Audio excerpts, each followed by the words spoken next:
guys, this is Alea Jen and welcome back to my YouTube channel. So for today's video, paano ko nga ba nalagpasan ang 1 year or yung grace period nila or yung adjustment period nila na sinasabi na 3 months, and then sa akin kasi yung ina-adjust ko is 6 months. Kapag nakalagpas ako ng 6 months, ibig sabihin matatansya ko na yung ugali nila kasi hindi mo makikita yung ugali ng amo mo or ng tao sa isang buwan, linggo. Kasi sa unang buwan talaga mabait talaga sila guys, sa totoo lang.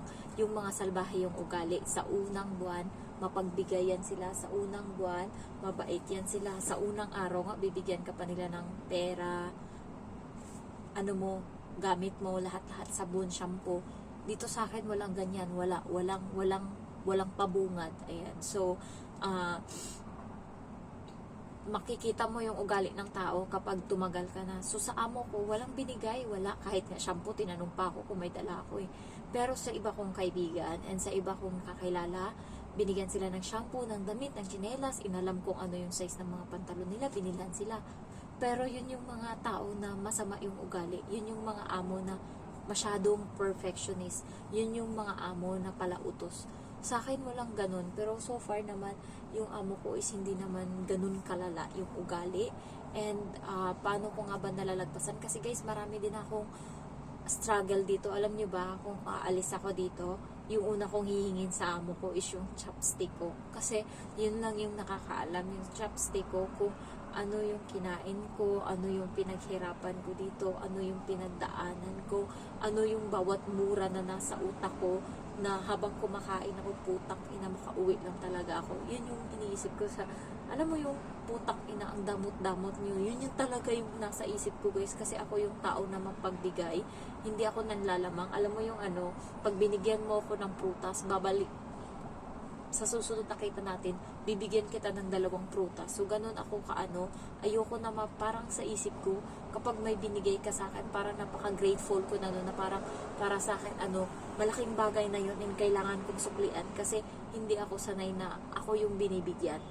Masanay ako na ako yung nagbibigay. So, napagdaanan ko dito sa amo ko nung unang buwan. Kaya, kailangan guys, adjustment talaga. Kasi sa mga susunod na buwan, 6 na buwan, hanggang 1 taon, doon mo na matatansya yung technique kung saan ka banda pwedeng magsaing, saan ka banda makalusot, saan ka banda, ganyan, na nakuha ko na yung ganyang technique. Kasi sa unang linggo ko, gutom ako guys. Alam nyo, hindi, parang maiyak-iyak ako nung makakain ako ng kanin doon sa linggo yon, sumunod na linggo, doon sa bahay ng amo ng amo ko sa parents niya. So, grabe yung pinaghirapan ko. Buti na lang kamo, may bit-bit ako na pansit canton and then piyaya. Totoo yan, piyaya. And then, ano pa yung bit-bit ko? Gatas. 1 kilo na gatas. Binit-bit ko yan. So, malaking bagay yan. Yung gatas, pantawid gutom ko nung time na yun. Kasi, hindi ako sanay na ibibigay sa yung almusal is tinapay lang 1 piraso. And then, susunod kang kakain. Kung makakakain ka nga, 2:00 na guys. Yung, minsan nga, wala pa akong kain eh. Wala akong kain ng umaga tinapay. Minsan, nung bago ako binibila niya akong tinapay, umaga tinapay. Tanghali, minsan, ako, piyaya, yung dala kong piyaya, yun yung kinakain ko kasi nga, wala siya, hindi siya nag-aano kung ano yung kakainin ko, walang pakialam, walang pakiramdam yung amo kong babae. Siya palakad-lakad lang siya, palabas-labas lang siya, wala siyang, uy, kumain ka na ba dyan? Magluto ka dyan kung gusto mo, walang ganoon. So, hindi ka nakakahiya, and then, nakatapat pa sa'yo yung camera doon sa sa kusina. So, wala, nagtitiis ako sa piyaya, yun yung kinakain ko, and then hapunan, uutusan niya ako magsaing ng dalawang cup doon ng bigas. And puta, kasya lang yun sa kanila. Sabi nila kalahati daw, 1 tao. Kaya yung isa, 2 tao na yung kakasya. So, 4 kami. So, 2 basong ganun. Grabe guys, yung kain. Siyempre, hindi naman pwedeng mag-serve ka sa bowl nila. Kasi nga, konti, para may matira sa'yo. Hindi pwedeng ganun. Kailangan punuin mo.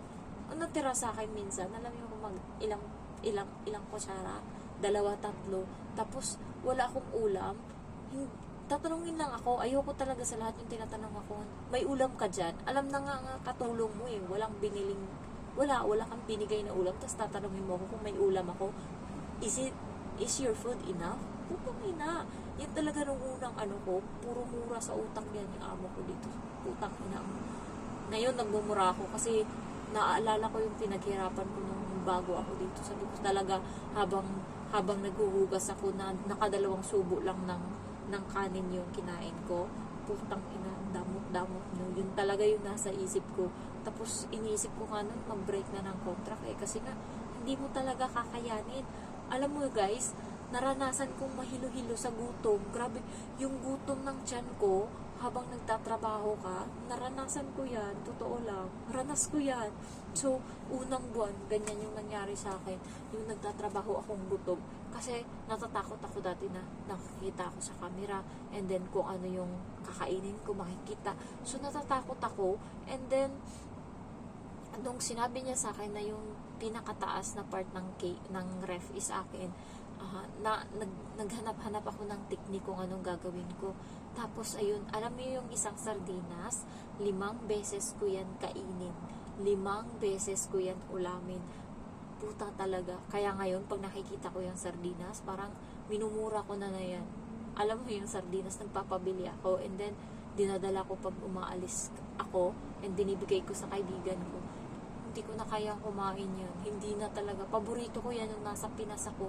Kaya kong kumain yan ng isang peraso, isang kainan. Pero dito, 5 beses ko yan ulamin. And then, ano pa ba? Pinaghirapan ko talaga yan. Grabe talaga. Nakahanap lang ako ng konti-konti. Bumibili ako pa konti-konti ng biscuit. And then, napapansin ko hindi nasisita. So, ang ginagawa ko, bumibili ako ngayon ng gulay. Tapos napansin ko hindi nasisita. So doon bumibili-bili na ako ng prutas. Tapos nung una kasi natatakot ako na bumili sa palengke kasi hindi ko alam yung salita nila. Ang ginagawa ko para makabili lang ako ng ulam is, halimbawa may nakasulat dyan 8 Hong Kong dollar. So magbibilang ako ng 8 and then aabot ko sa tendera and ituturo ko yung gulay na gusto ko. So ganun yung ginagawa ko. And then paano ko lutuin? May pancit canton ako, marami yung tubig, so ilalagay ko yung pancit canton, syempre para maluto siya, ilalagay ko yung gulay na choy sam o kaya bok choy ba yun, ilalagay ko doon, kasama siya sa lulutang, para parang naluto na din siya, and then kasama na sila sa plato, nandun na yung gulay, and then yung noodles, yun na yung kinakain ko, nakikita yan ng amo ko, tapos parang grabe no, parang talaga, yung parang nasya-shock siya, ha, ganyan, puta ka, wala kang binibigay. Nakakainis talaga guys, sa totoo lang. Grabe yung mga ugali nila dito kung hindi ka marunong. Pero ngayon, ang kapal na ng mukha ko. Bumili ako ng bigas and nagsaing ako. So, bukas, mag-hike kami and may bigas ako, may kanin akong dala. Eto. Ayan. So, puno yung rice cooker namin. Sinaing ko to ngayong gabi. And then bukas is dadalhin ko yan pag nag-hike kami. And then, etong natira is akin, panghapunan ko bukas. So, dito lang yan siya sa bahay. Ganun yung ginagawa ko para hindi ako mamatay. Kasi nga, kaya tinatanong ako ng mga kaibigan ko, ang lakas-lakas ko daw kumain, tapos hindi naman ako tumataba. Kasi hindi mo maano kung, sorry naglabas lang ako ng hindi mo matansya kung paano ka magso-survive sa araw-araw pag bago ka lang sa trabaho. Kaya kayo, dumiskarte kayo hanggat papano. And then, ipakita nyo sa kanila na kahit bago lang kayo is kaya nyong magluto kung gusto nyong magluto, kumain kung anong gusto nyong kainin. Kasi, kapag nasanay sila na hindi kayo pinapakain ng ganyan, masasanay yan. Alam mo yung katulong nila, pinapakain lang nila ng kamote. Kamote lang guys, totoo, promise. Isang pirasong kamote tanghalian. Umagahan is, tinapay din. Tapos tanghalian kamote. Hapunan niya nung oras na, 10:00 na, naghahapunan yung katulong nila doon. Buti na lang kamo kahit papano, okay pa siya. And yung trabaho niya is bugbog. Wala nga, mag-asawa lang yun mag-asawa lang sa bahay and may mga pumupunta-punta lang na anak katulad nito. Pero grabe yung trabaho niya. Grabe yung pinapagawa sa kanya. So guys, malalagpasan nyo yan kung hanapin nyo, halimbawa, minsan kasi may mga times na hindi yan sila magsasaing ng kanin kasi nga kakainin nila noodles, katulad ng alaga akong bata. Ngayong umaga kumain ng kanin, tanghalian kanin niya. ginagawa ko, dinadagdagan ko na yan, panghapunan ko yung ibang kanin kasi alam ko na sa gabi, papakainin yan siya ng pasta. So, hindi ako makakasaing. And then, kapag Huwebes, hindi rin ako makakakain ng kanin kasi nga, pasta lang yung kinakain niya sa tanghalian. So, niluluto ko sa umaga pasta. Ginagawa ko gabi pa lang, sinasama ko na yung pang kinabukasan ko na kanin. Kasi hindi ako mabubuhay ng walang kanin. Feeling ko maano talaga ako. Lalong babagsak yung katawan ko. Kasi ngayon pa lang nga na malakas ako kumain. Maliit lang ako. Paano pa pag hindi? Syempre siguro sobrang payat ko na. Buti nga ka muna agapan ko yun. Iniisip ko talaga guys habang nagkikilo ako. Kasi LBS, di ba? Iba yung kilogram, iba yung LBS. So, habang nagkikilo ako nung dati, nung unang kilo ko, 100, tas biglang naging 98, 95, 94, umabot siya ng 90, and sabi ko sa sarili ko, pag nag-85 to talaga, uuwi ako, hindi ko itatsaga yun dito yung kalusugan ko para lang sa pera. Yun talaga yung nasa isip ko. Kaya limit ko talaga nun. Nagbibilang ako hanggang ngayon. Nagsusukat ako ng kitimba ko. 85 yung pinaka-sagad ko na talaga. Pag lumagpas ako dyan, naging 84 ako. Magbe-break na ako ng contract. So ngayon, bumabalik siya ng 98. 98 na ngayon yung yung LBS ko. So, nung nakaraan, 94 yan. Ngayon, naging 98 na. Kasi kumakain na ako. And wala na akong pakialam kahit nahuhuli niya ako na kumakain. Wala. Sasabihin ko sa kanya kapag sinabi niya yon, hindi ka na nga bumibili ng ulam ko, kanin na lang yung pinoproblema mo sa akin, pati yan ini-issue mo pa. Ganun ko talaga. And marami akong bigas doon bumibili ako kasi nga ginagamit ko pagka naghahay kami. So kapag hindi niya ako pinayagan or sininta niya ako, away talaga kami. Buti na lang kamo, hindi niya yung ginagawa. Ayan, so ang mga adjustment na yan, hanapin nyo kung saan kayo makakalusot na makakakain, saan kayo banda makakapagpahinga.